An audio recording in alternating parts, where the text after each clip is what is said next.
ग्वालियर में डॉक्टर भीमराव अंबेडकर का पुतला जलाने के प्रयास के मामले में आजाद समाज पार्टी ने कड़ा विरोध जताया है। एसपी नेता दामोदर यादव ने प्रेस वार्ता के माध्यम से प्रशासन को 72 घंटे का अल्टीमेटम देते हुए आंदोलन की चेतावनी दी। उन्होंने कहा कि यदि ऐसे असामाजिक तत्वों के खिलाफ पुलिस द्वारा एनएसए जैसी सख्त कार्रवाई नहीं की गई तो ग्वालियर में लाखों लोगों के साथ बड़ा आंदोलन किया जाएगा। दामोदर यादव ने बताया कि इस आंदोलन में आजाद समाज पार्टी के राष्ट्रीय अध्यक्ष चंद्रशेखर आजाद स्वयं ग्वालियर आएंगे। उन्होंने आरोप लगाया कि अशांति फैलाने वाले तत्व सत्ता संरक्षित लोग हैं और प्रशासन व राज्य सरकार को तत्काल कार्रवाई करनी चाहिए, अन्यथा यदि माहौल बिगड़ता है तो इसकी पूरी जिम्मेदारी प्रशासन और राज्य सरकार की होगी। साथ ही उन्होंने मध्य प्रदेश में ओबीसी वर्ग को 52% आरक्षण, शासकीय नौकरियों में प्रमोशन तथा निजी क्षेत्रों में ओबीसी, एससी और एसटी वर्ग को आरक्षण देने की भी मांग उठाई कि मुख्यमंत्री आवास को घेर कर लाखों लोग वहां पर बैठेंगे, मुख्यमंत्री जी को कहीं निकलने तक नहीं देंगे। इस बात को ध्यान रख लेना मोहन यादव जी को। और यह आंदोलन प्रदेश व्यापी तो रहेगा ही, इसके साथ साथ में यह आंदोलन ग्वालियर की धरती से देशव्यापी आंदोलन होगा और आने वाले समय में हम प्रधानमंत्री जी की कार्यालय का भी घेराव करेंगे, प्रधानमंत्री के आवास का घेराव करेंगे। साथियों, आप जानते हैं क्या देश के अंदर जो हम लोग अमन चैन से रह रहे हैं, इसके पीछे कुछ लोग जो हैं, इनके राजघराने लगते थे, उनके दरबार लगते थे, उनको ये रात नहीं आ रहा है क्योंकि अब संविधान का, लोकतंत्र का जमाना है। जब से लोकतंत्र स्थापित हुआ है तो उनको रात नहीं आ रहा है।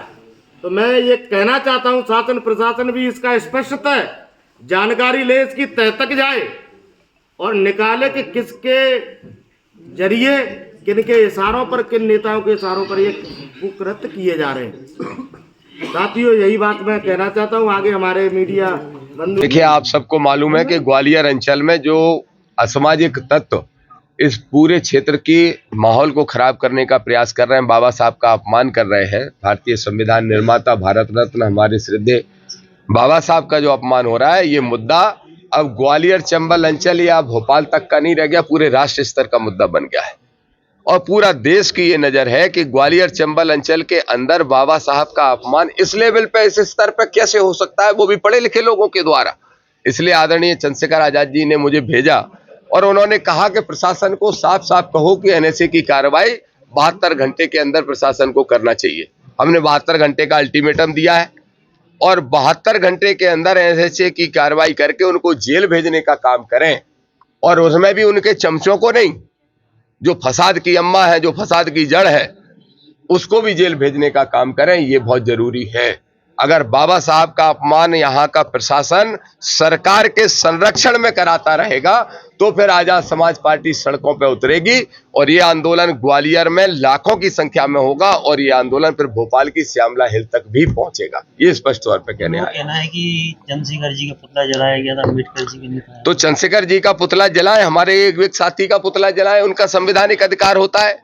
लेकिन जब वो पुतला जला रहे थे तो उसने क्या ऐलान किया था, और जब पुतला जला रहा था तब नारे क्या लगा रहा था, अम्बेडकर मुर्दाबाद के नारे लगा रहा था कि नहीं लगा रहा था।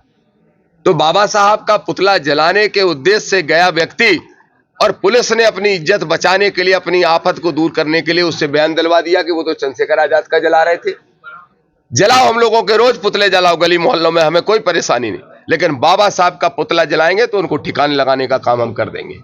ये ध्यान से सुन ले प्रशासन, या तो प्रशासन सुधार दे, नहीं तो हम उनको तो सुधारेंगे, प्रशासन को भी सुधारने का काम करेंगे। छत्तीसगढ़ गए थे धीरेन्द्र शास्त्री, एक पता करने के लिए राज्य सरकार के जेट विमान से गए थे यात्रा करते हुए। वो दामाद है, इस देश की सरकारों का दामाद होगा।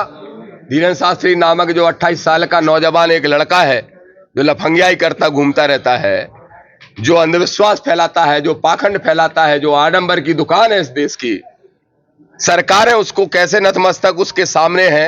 क्या दामाद है वो छत्तीसगढ़ की सरकार का, जो छत्तीसगढ़ की सरकार ने वहां पे चार्टेड प्लान भेजा जनता की गाड़ी कमाई का पैसा धीरेन्द्र शास्त्री पर उड़ाने के लिए।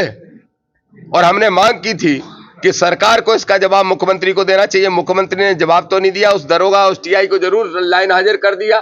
तो सरकार ने अपनी गलती मान ली तो जब गलती ही मान ली तो उस दरोगा पे कार्रवाई तो हो गई, अब सरकार पे कार्रवाई कौन करेगा? सरकार माफी मांगे, नहीं तो धीरेन्द्र शास्त्री से वो पैसा वसूल करे। पत्रकारों और का सवाल था- सरकार अगर पैसा वसूल नहीं करेगी तो हमने कोर्ट की तैयारी कर ली, हम याचिका लगा रहे हैं।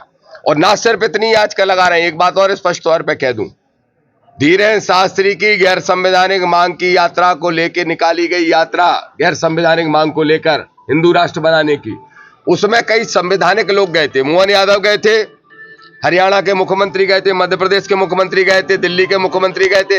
ये तो सब संविधान की शपथ लेके मुख्यमंत्री के पद पर बैठे हैं।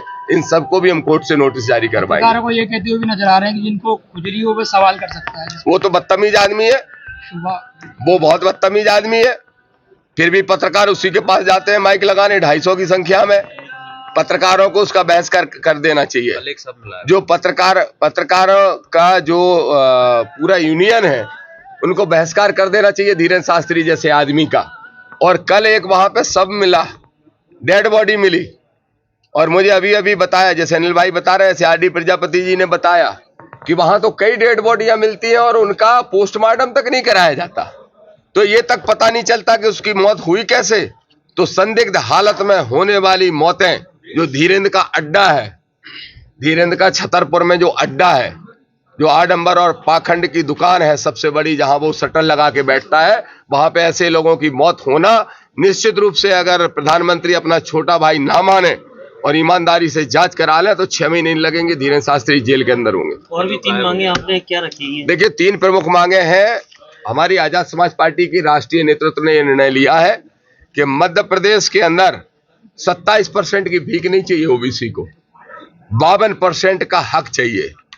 52% 1931 की जनगणना के अनुसार मध्य प्रदेश में 1931 की जनगणना के अनुसार 52% आबादी हमारी है। सरकारें उसी स्कीम्स के हिसाब से हमारे लिए योजनाएं बनाती है। तो 52% आरक्षण मोहन यादव की सरकार दे, जो डंके की चोट पर देने की बात कर रहे थे, अब मौन हो गए। एक उत्तराखंड के बाबा ने डांटा तो तब से चुप हो गए। दूसरी हमारी मांग है कि प्रमोशन में रिजर्वेशन लागू करे मध्य प्रदेश की सरकार। प्रमोशन में रिजर्वेशन के पक्षधर हैं हम लोग। तीसरी हमारी मांग है कि जितने भी निजी क्षेत्र हैं, प्राइवेट सेक्टर हैं, उन सब के अंदर भी SC, ST और OBC के लोगों को आरक्षण दिया जाना चाहिए। इन तीनों मांगों को लेके हम मूवमेंट चलाने वाले हैं पूरे प्रदेश के अंदर। अगर NSA नहीं लगती तो क्या है इस पर? अगर NSA नहीं लगेगी तो हमारा आंदोलन होगा, और हमारा आंदोलन कैसा होता है ये पूरा देश जानता है। मजबूर ना करे प्रशासन कि हम सड़कों पे उतरे, और हम सड़कों पे उतरेंगे तो प्रशासन संभाल नहीं पाएगा, मोहन यादव भी संभाल नहीं पाएंगे।